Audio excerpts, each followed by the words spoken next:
لو انت بتجيبي لابنك اندومي عشان بيحبها لازم توقفي فورا، لان الاندومي مش مجرد اكلة خفيف، دي ممكن تكون سبب في مشاكل صحية انت مش واخدة بالك منها.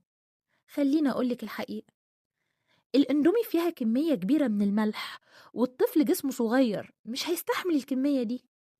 مع التكرار ممكن تأثر على الكلى وتسبب احتباس سوائل وتعب في الجسم.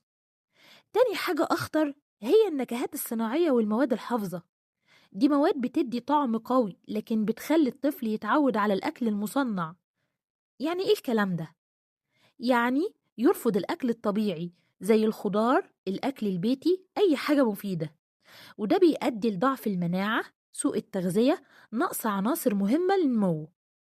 تالت حاجة لازم تعرفيها، الاندومي بتشبع بس مش بتغذي، يعني الطفل يحس إنه شبعان لكن جسمه مخدش حاجة مفيدة، ومع الوقت نشاطه يقل، تركيزه يضعف، ومناعته تبقى أضعف.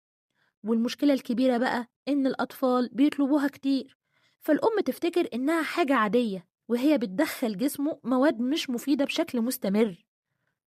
أنا مش بقولك امنعيها 100%، لكن لازم تبقى نادرة جدا. أهم حاجة تفهميها، المشكلة مش في كيس واحد، المشكلة في التكرار. لو يهمك صحة طفلك ابدأي من النهاردة وقلليها. ولو عايزة تعرفي إزاي تعملي اندومي صحي 100% لطفلك في البيت، تابعيني في القناة. ولو الفيديو عجبك ما تنسيش تعملي لايك وفولو وفعلي زر الجرس عشان يوصلك مني كل جديد.